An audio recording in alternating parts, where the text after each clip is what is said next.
Hello friend. तो कैसे हैं आप लोग। आशा करता हो आप सभी अच्छे होंगे और तैयारी आप लोगों की काफ़ी अच्छी चल रही होगी। तो देखो हमारी उत्तराखंड जीके सीरीज चल रही थी, तो आज की क्लास में भी आपको उत्तराखंड जीके के अति महत्वपूर्ण प्रश्न यहाँ पे देखने को मिलेंगे, जो आपकी आने वाली सभी भर्ती परीक्षाओं के लिए काफ़ी महत्वपूर्ण रहेगी। तो आज की क्लास काफ़ी महत्वपूर्ण क्लास यहाँ पे रहेगी। आप लोग क्लास को शुरू से अंत तक ज़रूर देखें, आपको आने वाले एग्जाम में काफ़ी हेल्प मिलेगी। तो चलिए आज की क्लास को शुरू करते हैं बिना किसी देरी के। फर्स्ट क्वेश्चन यहाँ पे देखेंगे, गोरखाओं ने कुमाऊं पर किस वर्ष आक्रमण किया था। तो यहाँ पे आप लोग ऑप्शन देख सकते हैं, इसका जो सही आंसर है ये ऑप्शन बी 1790। 1790 में गोरखाओं ने कुमाऊं पर आक्रमण किया था, ये आपको ध्यान रखना है। और उस समय यहाँ पे कुमाऊं पे चंद वंश के शासक कौन थे, तो चंद वंश के जो शासक थे ये थे महेंद्र चंद। महेंद्र चंद के समय ही यहाँ पे गोरखाओं ने यहाँ पे आक्रमण किया था। और महेंद्र चंद और गोरखाओं के बीच में यहाँ पे एक हवाल बाकी साधनों से युद्ध होता है, जिसमें महेंद्र चंद की हार होती है। और इसी के साथ यहाँ पे गोरखाओं ने कुमाऊं के अल्मोड़ा वाले हिस्से पर यहाँ पे कब्जा कर लिया था, ये आपको ध्यान रखना है। तो क्वेश्चन पूछा जाता है कि गोरखाओं ने कुमाऊं को कब जीता था, तो ये जीता था 1790 में। और चंद वंश के अंतिम शासक कौन थे, तो ये थे महेंद्र चंद। ये सभी बातें आपको ध्यान रखनी है। अगला प्रश्न यहाँ पे देखेंगे, 1790 में हवालबाग के साधारण युद्ध में किसे हराने के पश्चात गोरखाओं ने अल्मोड़ा पर अधिकार किया। तो इसका सही आंसर क्या होगा, ये होगा ऑप्शन ए महेंद्र चंद। तो चंद वंश के अंतिम शासक कौन थे, महेंद्र चंद। महेंद्र चंद और गोरखाओं के बीच में यहाँ पे हवालबाग के साधारण सा युद्ध होता है, जिसमें महेंद्र चंद के यहाँ पे क्या हार होती है। तो आपको ध्यान रखना है कब होता है, 1790। 1790 में यहाँ पे गोरखाओं ने कुमाऊं को जीता था, ये आपको ध्यान रखना है। और गढ़वाल को कब जीता था, तो गढ़वाल को जीता था गोरखाओं ने 1804 में। अगला प्रश्न यहाँ पे देखेंगे, कुमाऊं में गोरखाओं के अधिकार के बाद प्रथम गोरखा सूबेदार कौन था। तब जब कुमाऊं पर यहाँ पे गोरखाओं ने अधिकार कर लिया था, तो उसके बाद यहाँ पे प्रथम गोरखा सूबेदार बनाए जाते हैं, तो ये बनाए जाते हैं जोगामल शाह। तो जोगामल शाह प्रथम गोरखा सूबेदार थे, इसका सही आंसर जाएगा सी के साथ, जोगामल शाह। अगला प्रश्न यहाँ पे देखेंगे, कुमाऊं पर गोरखाओं का अधिकार कब से कब तक था। तो कुमाऊं पर गोरखाओं ने अधिकार कब कर लिया था, तो 1790 को इन्होंने जीता था और इन्होंने अधिकार किया था 1815 तक, यानी 25 वर्षों तक यहाँ पे गोरखाओं ने कुमाऊं पर राज किया था, ये आपको ध्यान रखना है। डायरेक्ट क्वेश्चन पूछा जाता है कि कुमाऊं में गोरखाओं ने कितने वर्ष तक यहाँ पे शासन किया था, तो कुमाऊं में क्या था 25 साल तक, और गढ़वाल में लगभग यहाँ पे 10.5 यानी 11 वर्ष तक इन्होंने गढ़वाल पर शासन किया था। अगला प्रश्न यहाँ पे देखेंगे, कुमाऊं पर गोरखों का अधिकार कितने वर्ष रहा। तो यहाँ पे क्वेश्चन आ गया कि कुमाऊं पर गोरखों का अधिकार कितने वर्ष रहा था, तो ये रहा था 25 वर्ष, यानी 1790 से 1815 तक। अगला प्रश्न यहाँ पे देखेंगे, कुमाऊं में द्वितीय गोरखा सूबेदार किसे बनाया गया। तो अभी हमने देखा जो प्रथम गोरखा सूबेदार बनाया जाता है, तो प्रथम बनाया जाता है जोगमल शाह को, और दूसरा जो गोरखा सूबेदार बनाया जाता है ये बनाया जाता है काजी नरसाई को। इसका सही आंसर होगा ऑप्शन बी, काजी नरसाई द्वितीय गोरखा सूबेदार थे, ये आपको ध्यान रखना है। अगला प्रश्न यहाँ पे देखेंगे, गोरखा लोग निम्न में किन चीज़ों को अधिक मानते थे। तो यहाँ पे आप लोग ऑप्शन देख सकते हैं, इसका जो सही आंसर है यह ऑप्शन है ब्राह्मण। ब्राह्मण लोगों को गोरखा लोग अधिक मानते थे, ये आपको ध्यान रखना है। अगला प्रश्न यहाँ पे देखेंगे, निम्न में से कठवा किसे कहा जाता था। तो इसका जो सही आंसर है यह ऑप्शन बी, ब्राह्मण दासों। ब्राह्मण दासों को गोरखा शासन काल में कठवा कहा जाता था, ये आपको ध्यान रखना है। अगला प्रश्न यहाँ पे देखेंगे, गोरखा शासन में न्यायाधीश को क्या कहा जाता था। तो यह एक प्रीवियस ईयर प्रश्न है, पता नहीं कितनी बार एग्जाम में पूछा गया है। तो गोरखा शासन में जो न्यायाधीश को कहा जाता था, तो ये कहा जाता था विचार। इसका सही आंसर है ऑप्शन ए। अगला प्रश्न यहाँ पे देखेंगे, पेंशन प्राप्त अधिकारियों को गोरखा काल में क्या कहा जाता था। तो इसका जो सही आंसर है ये ऑप्शन सी, ठाकुरिया। पेंशन प्राप्त अधिकारियों को गोरखा काल में ठाकुरिया कहा जाता था, इसका सही आंसर है ऑप्शन सी। अगला प्रश्न यहाँ पे देखेंगे, निम्न में से जागरिया या जागचा किसे कहा जाता था। तो इसका जो सही आंसर है ये ऑप्शन बी कार्यरत सैनिकों। कार्यरत सैनिक को गोरखा काल में जागरे या जागता कहा जाता था, ये आपको ध्यान रखना है। अगला प्रश्न यहाँ पे देखेंगे, दसाई या दशहरा किनका प्रिय त्यौहार था? तो गोरखों का जो प्रिय त्यौहार था ये दशहरा था, ये आपको ध्यान रखना है। तो इसका जो सही आंसर जाएगा ये ऑप्शन ए दशहरा। दशहरा गोरखों का प्रिय त्यौहार था, ये आपको ध्यान रखना है। अगला प्रश्न यहाँ पे देखेंगे, सही कथन का चयन करें। तो यहाँ पे आप लोग ऑप्शन देख सकते हैं, गोरखा लोग नाई को नौ कहते थे, तो बिल्कुल सही है। जो गोरखा लोग थे ये नाई को नौ कहते थे, बिल्कुल सही है। शिल्प कर्मियों को गोरखा कामी कहते थे, तो ये कथन भी बिल्कुल सही है। शिल्प कर्मियों को गोरखा काल में पे कामी कहा जाता है, ये कथन भी बिल्कुल सही है। मंदिरों में दान भूमि को गूंठ भूमि कहा जाता था, तो जो भूमि यहाँ पे मंदिरों में दान की जाती थी इसे गूंठ भूमि कहा जाता था, तो ये कथन भी बिल्कुल सही है। तो इसका सही आंसर जाएगा डी के साथ उपयुक्त सभी। तो सभी कथन यहाँ पे क्या सही हैं। अगला प्रश्न यहाँ पे देखेंगे, नेपाल का समूचा साहित्य किस भाषा में मिलता है? तो नेपाल का जो समूचा साहित्य है यह हमें नेवारी भाषा में मिलता है, इसका सही आंसर है ऑप्शन बी। अगला प्रश्न यहाँ पे देखेंगे, मंगलवार रात्रि कांड नामक घटना किस सूबेदार के समय हुई? तो मंगलवार रात्रि कांड की जो घटना होती है ये होते हैं जो द्वितीय गोरखा सूबेदार थे काजी नरसाई, तो इनके समय होती है। इसका सही आंसर जाएगा सी के साथ नरसाई। अगला प्रश्न यहाँ पे देखेंगे, ब्राह्मणों पर कुसाई नामक कर लगाया था। तो ब्राह्मणों पर जो कुसाई नामक कर लगाया था ये लगाया था बमसा। बमसा जो गोरखा सूबेदार थे इन्होंने ब्राह्मणों पर कुसाई नामक कर लगाया था, और ये कितने रुपए लगाया गया था? तो ये 5 रुपये प्रति मौसी इन पे लगाया गया था, ये आपको ध्यान रखना है। अगला प्रश्न यहाँ पे देखेंगे, किस सूबेदार का कथन था कि ब्राह्मणों के पैर पूजे जाते हैं सिर नहीं?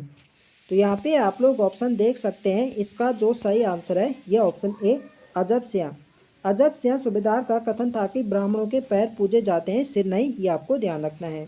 अगला प्रश्न यहाँ पे देखेंगे, तो देखो फ्रेंड्स वीडियो पसंद आ रही तो फ्रेंड्स वीडियो को लाइक करें, शेयर करें, और जो लोग चैनल पर नए हैं चैनल को सब्सक्राइब करें। नेक्स्ट क्वेश्चन है हमारा, निम्न में कौन सा गोरखा सूबा किसान हितैषी था? तो इसका जो सही आंसर है यह ऑप्शन बी हस्तीदल चौतरिया। हस्तीदल चौतरिया जो गोरखा सूबेदार थे एक किसान हितैषी था, ये आपको ध्यान रखना है। अगला प्रश्न यहाँ पे देखेंगे, गोरखा सूबेदारों में सर्वप्रथम भूमि बंदोबस्त कराया था। तो गोरखा सूबेदारों में सर्वप्रथम जो भूमि बंदोबस्त कराया था तो ये कराया था जो प्रथम गोरखा सूबेदार थे जोगमल शाह। तो जोगमल शाह के द्वारा ही सर्वप्रथम भूमि बंदोबस्त कराया जाता है, ये आपको ध्यान रखना है। ऑप्शन ए इसके यहाँ पे सही आंसर हो जाएगा। अगला प्रश्न यहाँ पे देखेंगे, रण बहादुर शाह के बाद नेपाल का शासक बना था। तो रण बहादुर शाह के बाद नेपाल का शासक कौन बना था? तो ये बना था विक्रम शाह। इसका जो सही आंसर होगा ऑप्शन सी। अगला प्रश्न यहाँ पे देखेंगे, नेपाल एकीकरण का श्रेय किसे दिया जाता है? तो यहाँ पे आप लोग ऑप्शन देख सकते हैं, इसका जो सही आंसर है यह ऑप्शन बी पृथ्वी नारायण शाह। नेपाल एकीकरण का जो श्रेय दिया जाता है ये जाता है पृथ्वी नारायण शाह को, ये आपको ध्यान रखना है। अगला प्रश्न यहाँ पे देखेंगे, किस नेपाली शासक ने साधु बनकर अपना नाम निर्गुणानंद रख दिया था? तो इसका जो सही आंसर है ये ऑप्शन बी रण बहादुर शाह। रण बहादुर शाह ने यहाँ पे साधु बनकर अपना नाम निर्गुणानंद रख दिया था, ये आपको ध्यान रखना है। अगला प्रश्न यहाँ पे देखेंगे, अंग्रेज व गोरखा के बीच युद्ध का कारण गोरखपुर का कौन सा प्रांत था? तो अंग्रेजों व गोरखों के बीच युद्ध का जो प्रमुख कारण था ये था गोरखपुर का बुटवल प्रांत। इसका जो सही आंसर जाएगा यह जाएगा ऑप्शन ए बुटवल प्रांत। अगला प्रश्न यहाँ पे देखेंगे, परदुमन शाह व गोरखों के बीच लंगूरगढ़ की संधि हुई। तो यहाँ पे आप लोग ऑप्शन देख सकते हैं, इसका जो सही आंसर है यह ऑप्शन सी 1792। 1792 पे लंगूरगढ़ की संधि होती है, ये आपको ध्यान रखना है। तो देखो जब यहाँ पे गोरखों ने 1790 में यहाँ पे कुमाऊं को जीत लिया था तो उसके अगले वर्ष यहाँ पे 1791 में गोरखों ने यहाँ पे गढ़वाल पर भी आक्रमण किया, लेकिन यहाँ पे हार का सामना किया। उस समय जो गढ़वाल के शासक थे ये थे प्रद्युमन शाह। तो प्रद्युमन शाह और गोरखों के बीच यहाँ पे लंगूरगढ़ की एक संधि होती है, और जिसमें यहाँ पे प्रद्युमन शाह के द्वारा कहा जाता है कि मैं आपके यहाँ पे 2500 यहाँ पे सालाना यहाँ पे कर दिया करूँगा, जिससे आपको पुनः यहाँ पे गढ़वाल पर यहाँ पे आक्रमण नहीं करना है। तो लेकिन यहाँ पे जब 1803 में यहाँ पे गढ़वाल में यहाँ पे भयंकर भूकंप आता है, और इसी का फायदा यहाँ पे गोरखों ने उठाया था। और 1804 में यहाँ पे प्रद्युमन शाह और गोरखों के बीच एक यहाँ पे जो खुड़बुड़ा का युद्ध हुआ था देहरादून। तो खुड़बुड़ा के युद्ध में ही यहाँ पे प्रद्युमन शाह वीर गति को प्राप्त हुए थे, और फाइनली यहाँ पे गोरखों ने 1804 में गढ़वाल पर भी यहाँ पे कब्जा कर लिया था। ये आपको ध्यान रखना है। तो जो लंगूरगढ़ की संधि हुई थी ये हुई थी 1792 में। ये आपको ध्यान रखना है, सी इसके यहाँ पे सही आंसर है। अगला प्रश्न यहाँ पे देखेंगे, निम्न में से गौरख्याली क्या है। तो देखो जो उत्तराखंड में जो गोरखों के यहाँ पे अत्याचारी शासन रहा है, तो इसी को यहाँ की भाषा में गौरख्याली कहा गया है। तो इसका जो सही आंसर जाएगा ये जाएगा ऑप्शन ए, उत्तराखंड में गोरखा शासन। तो इसे यहाँ पे गौरख्याली कहा गया, ये आपको ध्यान रखना है। अगला प्रश्न यहाँ पे देखेंगे, निम्न में से कौन सा कथन सत्य है। तो यहाँ पे आप लोग ऑप्शन देख सकते हैं, सच व झूठ का पता करने हेतु दिव्य अग्नि परीक्षा होती थी। तो बिल्कुल सही, जो गोरखा शासन काल में जो सच व झूठ का पता करने के लिए यहाँ पे 3 प्रकार के यहाँ पे दिव्य अग्नि परीक्षा होती थी, ये कथन यहाँ पे बिल्कुल सही है। दिव्य अग्नि परीक्षा 3 प्रकार की होती है, ये कथन क्या है, बिल्कुल सही हो जाएगा। इसका सही आंसर जो होगा ये होगा ऑप्शन सी, ए व बी दोनों कथन यहाँ पे बिल्कुल सही है। अगला प्रश्न यहाँ पे देखेंगे, 1790 में अल्मोड़ा अधिकार के समय नेपाल नरेश कौन था। तो जब 1790 में अल्मोड़ा पर इन्होंने यहाँ पे अधिकार कर लिया था गोरखों ने, तो उस समय जो नेपाल का शासक था ये थे यहाँ पे रण बहादुर शाह। इसका सही आंसर जाएगा बी के साथ, रण बहादुर शाह। अगला प्रश्न यहाँ पे देखेंगे, गोरखा सैनिकों का प्रमुख हथियार खुखरी बनाने का प्रमुख केंद्र कहाँ था। तो गोरखों का जो प्रमुख हथियार था ये था खुखरी, और इसे बनाने का जिनका प्रमुख केंद्र था ये था गढ़ीनगर। ऑप्शन ए इसके यहाँ पे सही आंसर है। अगला प्रश्न यहाँ पे देखेंगे, निम्न में से किस जाति के लोग खुखरी बनाते थे। तो जो खुखरी बनाते थे ये बनाते थे नेवार जाति के लोग। इसका जो सही आंसर होगा ये होगा ऑप्शन सी। अगला प्रश्न यहाँ पे देखेंगे, गढ़वाल एवं कुमाऊं के घरों में छतों पर महिलाओं को चढ़ने की पाबंदी किसने की थी। तो गढ़वाल एवं कुमाऊं में घरों की छतों पर महिलाओं के चढ़ने की जो पाबंदी की थी ये करी थी गोरखों ने। इसका जो सही आंसर होगा ये होगा ऑप्शन ए। अगला प्रश्न यहाँ पे देखेंगे, निम्न में से किस जगह के तीर्थयात्रियों के लिए गोरखों ने सदाव्रत लगाया था। तो इसका जो सही आंसर होगा ये होगा ऑप्शन डी, उपरोक्त सभी। केदारनाथ हो गया, बद्रीनाथ हो गया, जागेश्वर, तो इन सभी जगहों पर गोरखों ने तीर्थयात्रियों के लिए यहाँ पे सदाव्रत लगाया था, ये आपको ध्यान रखना है। अगला प्रश्न यहाँ पे देखेंगे,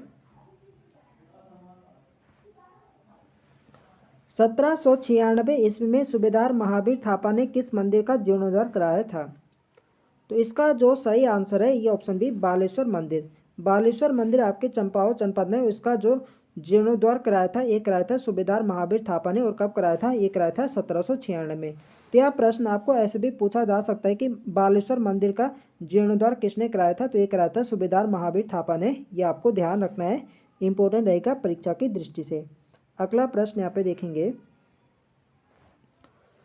गोरखों का प्रिय त्यौहार कौन सा था। तो गोरखों का प्रिय त्यौहार कौन सा था, तो इनका प्रिय त्यौहार था दशहरा। इसका सही आंसर जाएगा सी के साथ। अगला प्रश्न यहाँ पे देखेंगे, गोरखों की राजभाषा क्या थी। तो गोरखों की जो राजभाषा थी, इनकी राजभाषा थी गोरख्याली। इसका सही आंसर है ऑप्शन ए। अगला प्रश्न यहाँ पे देखेंगे, ब्राह्मणों के पैर पूजे जाते हैं सिर नहीं किसके समय कहावत थी। तो ब्राह्मणों के पैर पूजे जाते हैं सिर नहीं, ये जो कहावत थी ये थी आपकी गोरखाओं के समय। इसका सही आंसर जाएगा बी के साथ। और किसने ये कहा था, तो ये कहा था अजब सिंह ने। या ये भी आपको ध्यान रखना है, जो गोरखा सूबेदार थे अजब शाह, तो इनके द्वारा कहा गया था कि ब्राह्मणों के पैर पूजे जाते हैं सिर नहीं। अगला प्रश्न यहाँ पे देखेंगे, 1808 से 1811 ईस्वी तक गढ़वाल का सर्वेक्षण किया था। तो 1808 से 1811 तक जो गढ़वाल का सर्वेक्षण किया था ये क्या था, रैपर ने। ऑप्शन बी इसके यहाँ पे सही आंसर है। अगला प्रश्न यहाँ पे देखेंगे, गौरखाओं द्वारा ब्राह्मणों पर कुसाई नामक कर कितने रुपए का होता था। तो गौरखाओं द्वारा जो ब्राह्मणों पर कुसाई कर लगाया गया था ये लगाया गया था 5 रुपये प्रति मवासा। और किसके द्वारा लगाया गया था, तो ये लगाया था सूबेदार बम शाह के द्वारा ये लगाया गया था, ये आपको ध्यान रखना है। अगला प्रश्न यहाँ पे देखेंगे,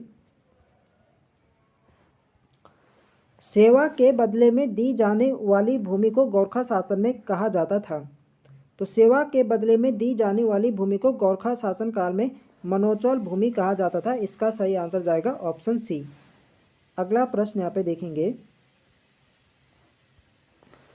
चंद राजाओं द्वारा लगाए गए कर 36 रकम एवं 32 कलम को किसने समाप्त किया। तो देखो जो 36 रकम एवं 32 कलम थे ये कर किनके समय थे, ते थे चंद शासकों के समय के कर थे। और इन्हें किसने समाप्त किया था, तो इन्हें समाप्त किया था गोरखाओं ने, ये आपको ध्यान रखना है। तो इसका जो सही आंसर होगा ये होगा ऑप्शन ए, गोरखाओं ने समाप्त किया था।